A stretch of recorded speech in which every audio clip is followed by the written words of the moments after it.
আমি দুনিয়ার বুকে তোমাদেরকে পাঠিয়েছি, এমনি পাঠাইনি। তোমাদেরকে দুনিয়ার বুকে প্রেরণ করেছি, এমনি পাঠাইনি। অবশ্যই তার কোনো কারণ রয়েছে। আল্লাহ পাক রব্বুল আলামিন নিজে বলছেন, বিসমিল্লাহির রহমানির রহিম, ওয়া মা খালাকতুল জিন্না ওয়াল ইনসা ইল্লা লিয়াবুদুন। আমি আল্লাহ দুনিয়ার বুকে মানুষ এবং জিন জাতিকে সৃষ্টি করেছি। আমি মানব এবং জিন জাতিকে দুনিয়ার বুকে পাঠিয়েছি, তার কারণ হলো ইল্লা লিয়াবুদুন। সারা পৃথিবীর মানুষ যাতে এক জায়গাতে মিলে, সারা পৃথিবীর মানুষ, সারা পৃথিবীর জিন, এই দুইটি জাতি যেন ইল্লা লিয়াবুদুন, আমি আল্লাহ এই মানব এবং জিন জাতি, এই দুইটি জাতি যেন আমার ইবাদত করে। বান্দা চাইবে তো আমার কাছে চাইবে, বান্দা মাথা নত করবে তো আমার কাছে মাথা নত করবে। যা কিছু দুনিয়াতে চাওয়ার প্রয়োজন আছে, এই দুনিয়ার বুকে যত মানুষকে যত জিনিসের প্রয়োজন আছে, রুজি থেকে নিয়ে, টাকা পয়সা থেকে নিয়ে, ব্যবসা বাণিজ্য থেকে নিয়ে, অতএব যা কিছু দুনিয়ার বুকে প্রয়োজন আছে, এই মানব এবং জিন জাতি, এই দুইটি জাতি যেন আমি সৃষ্টি করেছি। আমি আল্লাহ পাক রব্বুল আলামিন দুনিয়ার বুকে এই দুইটি জাতিকে আমি পাঠালাম ইল্লা লিয়াবুদুন, তারা যেন আমার ইবাদত করে, তারা যেন আমার গোলামি করে, তারা যেন আমার দাসত্ব করে।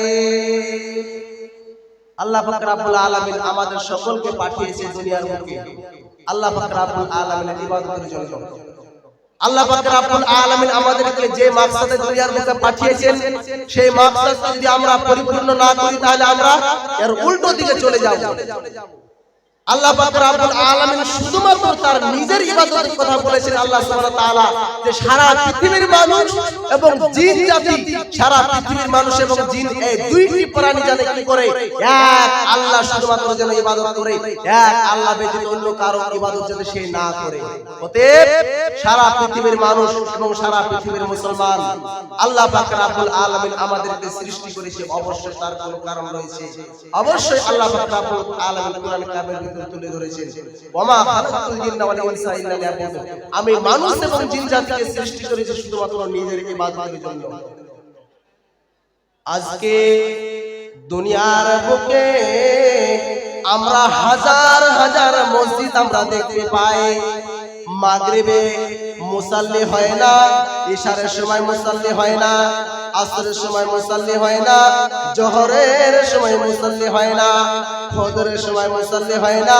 শুধু আমরা একদিন মুসাল্লি দেখতে পাই, সেটা হলো জুমার দিন আমরা কিছুটা মুসাল্লি দেখতে পাই। আল্লাহ পাক রব্বুল আলামিন এই কথা এবং রাসূলুল্লাহ সাল্লাল্লাহু আলাইহি ওয়াসাল্লাম এই কথা কোনদিন বলেননি যে জুমার নামাজ পড়তে হবে। আল্লাহ সুবহানাহু ওয়া তাআলা যখন মুআজ বিন জাবালকে ইয়ামানের দিকে, তাকে গভর্নর হিসেবে যখন ইয়ামানের দিকে পাঠালেন, গভর্নর বানিয়ে একটা নেতাশীল মানুষ বানিয়ে যখন পাঠালেন ইয়ামানের দিকে, আল্লাহ রাসূল সাল্লাল্লাহু আলাইহি ওয়াসাল্লাম তখন তাকে আদেশ দিয়েছিলেন, কিছুটা উপদেশ দিয়েছিলেন। বলছিলেন, হে মুআজ বিন জাবাল, তুমি ভালো করে শুনে রাখো, তোমাকে আমি এমন জায়গাতে তোমাকে আমি পাঠাচ্ছি, যে জায়গাতে বসবাস করে ইহুদ ও নাসারা, যে জায়গাতে বসবাস করে ইহুদি খ্রিস্টান, ওই জায়গাতে বসবাস করে এমন ধরনের মানুষ, তাদেরকে তুমি সর্বপ্রথম দাওয়াত দিবে লা ইলাহা ইল্লাল্লাহ। যখন কোন একটা মানুষ যখন লা ইলাহা ইল্লাল্লাহ পড়বে, তারপরে তখন তুমি কি করবে, তুমি তাদেরকে বলে দিবে যে আল্লাহ সুবহানাহু ওয়া তাআলা প্রত্যেক দিন রাতে 5 ওয়াক্ত নামাজকে ফরজ করেছে। যখন তাওহীদের কথা মেনে নেবে, তারপরে আস্তে আস্তে দাওয়াত দেবে যে তাওহীদের কথা মেনে নিয়েছে, যে আল্লাহ বিনা স্বীকৃতি দিবে যে আসলে আল্লাহ বিনা আর কোনো মাবুদ নাই।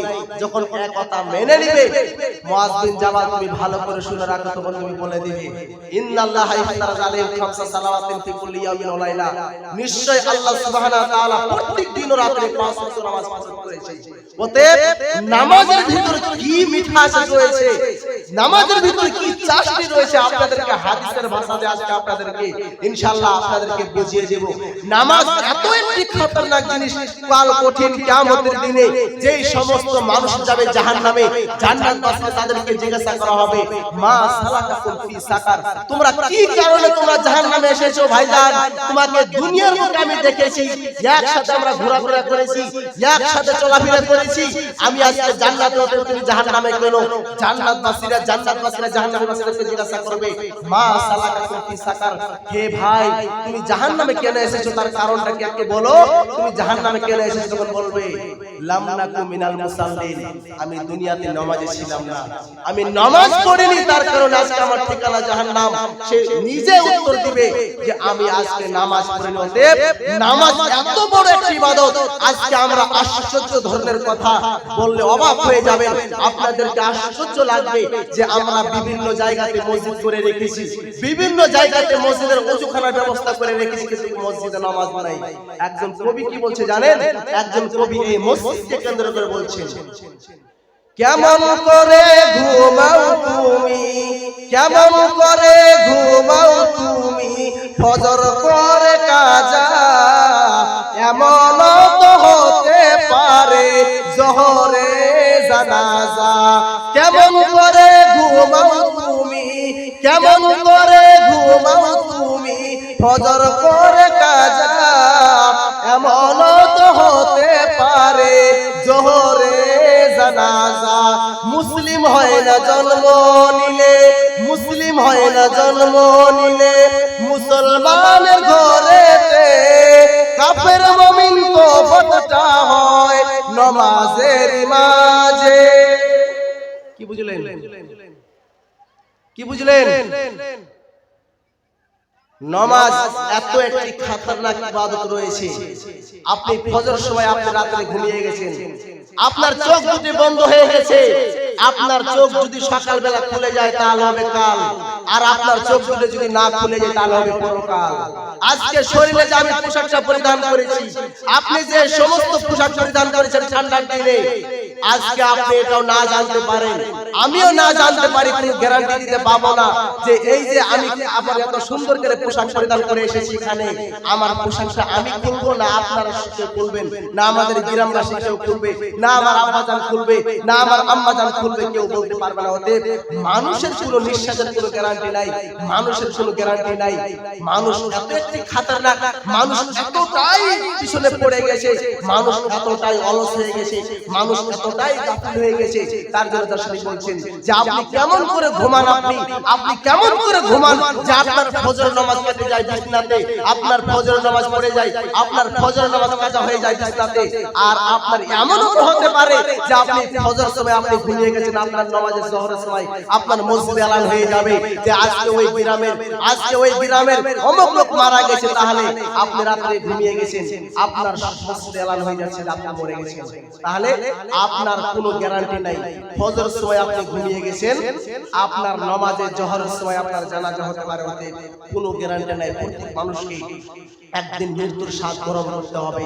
সারা পৃথিবীর মানুষ যদি এটা বুদ্ধি করে যে আমি এমন জায়গাতে যে আমি একটা কি করব, একটা ঘর বানাবো, এমন জায়গাতে যে আমি একটা কি বানাবো, একটি বাসার জায়গা বানাবো, যেই জায়গাতে আমি বসবাস করব, সেই জায়গাতে সে যদি পালানোর পর ওই জায়গাতে ওতে মৃত্যু থেকে সে ব্যক্তি পালাতে পারবে না।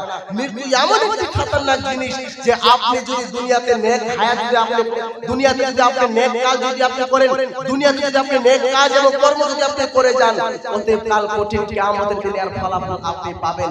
অতএব নামাজ পড়লে আপনার কি লাভ হবে? আয়ের সমস্ত ওই সমস্ত ব্যক্তিরা মসজিদ বানায়, ওই সমস্ত ব্যক্তিরা মসজিদে দান দেয়, ওই সমস্ত ব্যক্তিরা মসজিদে যায়। আল্লাহ পাক রব্বুল আলামিন বলছেন, বিসমিল্লাহির রহমানির রহিম, ইন্নামা ইয়ামুরু মাসাজিদাল্লাহি মান আমানা বিল্লাহি মান আমানা বিল্লাহি ওয়া আকামাস সালাতা ওয়া আতাজ যাকাতা ওয়া লাম ইয়াখশা ইল্লাল্লাহ। আল্লাহ পাক রব্বুল আলামিন বলছেন ইন্নামা ইয়ামুরু মাসাজিদাল্লাহি মান আমানা বিল্লাহি ওয়াল ইয়াউমিল আখির ওয়া আকামাস সালাতা ওয়া আতাজ যাকাতা ওয়া লাম ইয়াখশা ইল্লাল্লাহ। দুনিয়ার বুকে মসজিদ বানাবে ওই সমস্ত মানুষেরা, দুনিয়ার বুকে মসজিদ বানাবে ওরা, দুনিয়ার বুকে মসজিদে দান দিবে, দুনিয়ার বুকে মসজিদের কাছে সহযোগিতা করবে, দুনিয়ার বুকে মসজিদের টাকা পয়সা দিয়ে মসজিদ বানাবে। এক নম্বর হলো মান আমানা বিল্লাহি, যে আল্লাহর প্রতি বিশ্বাস করে, যে আল্লাহকে মেনে নিয়েছে, যে আল্লাহকে আল্লাহ বলে স্বীকৃতি দিয়েছে, যে আল্লাহকে আল্লাহ বলে মেনে নিয়েছে, ওয়াল ইয়াউমিল আখির, আখিরাতে বিশ্বাস করেছে যে দুনিয়াটা আমাদের আসল জায়গা নয়, দুনিয়াটি আমাদের আসল জায়গা নয়, আমাদের আসল জায়গা হলো কঠিন কিয়ামতের দিনে, কঠিন কিয়ামতের দিন সেটা হলো আমাদের আসল জায়গা। দুনিয়াতে কোনোদিন মানুষ চিরস্থায়ী থাকবে না। আল্লাহ সুবহানাহু ওয়া তাআলা নিজে বলছেন ওয়া মা জাআলনা লিবাশারিন মিন ক্বাবলিকাল খুলদা আফা ইউমিতা ফাহুমুল খালিদুন। দুনিয়ার বুকে আল্লাহ পাক রব্বুল আলামিন বলছেন দুনিয়ার বুকে যদি আমি কোনো মানুষকে যদি আমি চিরস্থায়ী থাকার জন্য জায়গা দিতাম, আমি মুহাম্মদ সাল্লাল্লাহু আলাইহি সাল্লামকে দুনিয়ার বুকে চিরস্থায়ী থাকার জন্য আমি জায়গা দিতাম। অতএব দুনিয়াতে কেউ চিরস্থায়ী থাকবে না। দুনিয়াতে আজকে আপনি চলে গেছেন, আপনার বাপ দাদা 14 পুরুষ চলে গেছে, 14 দাদা চলে গেছে, 14 গোষ্ঠী চলে গেছে।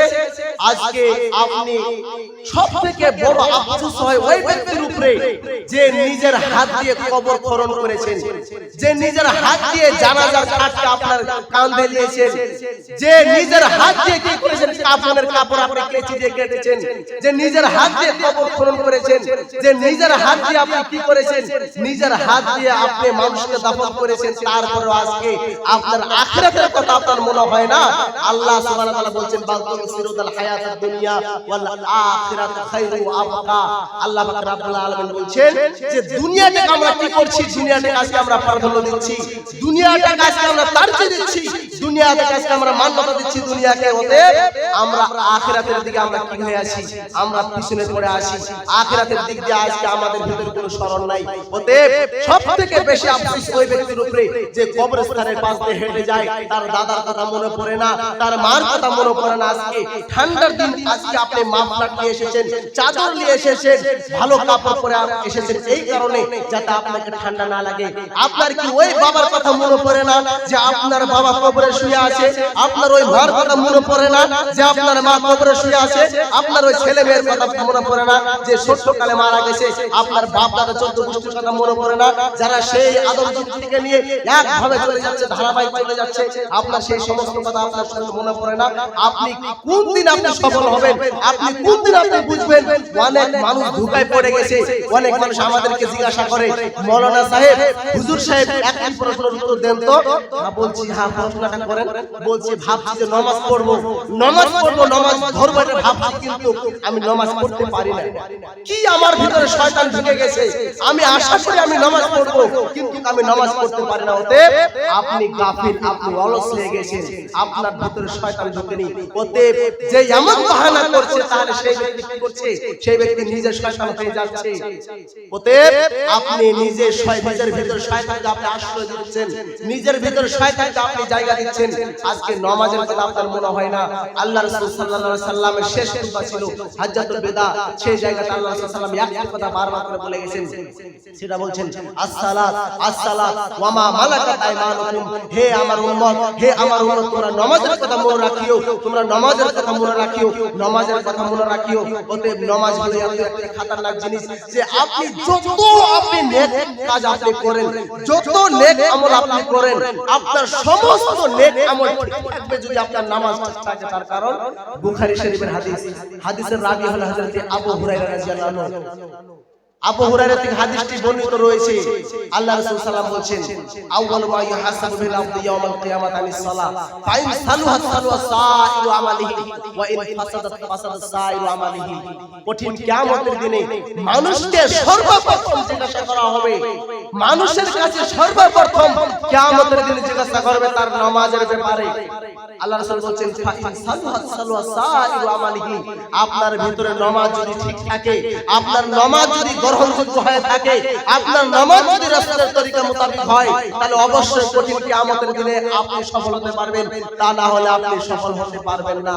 অতএব নামাজ পড়লে আপনার কি লাভ রয়েছে, আপনাকে একটি সূক্ষ্ম হাদিস দিয়ে আপনাদেরকে বলে দেই। দুই একটি হাদিস বলে আমি শেষ করব, যেহেতু সময় খুব সংকীর্ণ, সময় খুব কম। একটি হাদিসের মধ্যে বলা হয়েছে যে কোন একটা মানুষের বাড়ির সামনে যদি একটা নহর থাকে, কোন একটা মানুষের বাড়ির সামনে যদি একটা নদী থাকে বা একটা সমুদ্র, একটা সাগর যদি থাকে, সেই নদীতে যদি কোন একটা মানুষ কি করে দিনে যদি ভালো করে হাত ভালো করে কচলিয়ে সাবান দিয়ে শ্যাম্পু দিয়ে যদি গোসল করে, ভালো করে শরীরে কচলিয়ে মচলিয়ে যদি গোসল করে, তার শরীরে যদি কোনো ময়লা থাকতে পারে না। আপনারাই বলেন, আপনাদেরকে আমি প্রশ্ন করছি, একটা মানুষ যদি আপনার বাড়ির সামনে ধরে নেন একটি নদী রয়েছে, একদম টলটলা পানি, একদম কেরোসিন তেলের মতো যেমন পানি, সাগরের পানি, নীলা পানি থাকে, সেই পানিতে যদি আপনি ভালো করে কচলিয়ে মাঞ্জিয়ে যদি আপনি প্রত্যেকদিন 5 বার করে দিলে যদি আপনি স্নান করেন, প্রত্যেকদিন যদি আপনি 5 বার করে গোসল করেন, আপনারা বলেন ইমানদারি হিসেবে আপনি বলবেন আপনাদের শরীরে কোনো ময়লা থাকবে? থাকবে না। তেমনি ভাবে আল্লাহ রাসূল সাল্লাল্লাহু আলাইহি ওয়াসাল্লাম বলছেন যে কোন একটা মানুষ দিনে যদি 5 ওয়াক্ত নামাজ যদি কায়েম করে, কোন একটা মানুষ দিনে যদি 5 ওয়াক্ত নামাজ প্রতিষ্ঠা করে, তার শরীরে কোনো ছোট গুনাহ থাকতে পারে না, কোনো ছোট বড় গুনাহ থাকতে পারে না। অতএব নামাজ পড়লে হাদিসের মধ্যে বলা হয়েছে যে কোন একটা মানুষ যখন নামাজ পড়ে আল্লাহু আকবার বলে, হাত বাঁধে এখানে যখন রুকুতে চলে যায়, তার গুনাহের ছোট ছোট সাগিরা গুনাহকে মিটিয়ে দেওয়া হয়।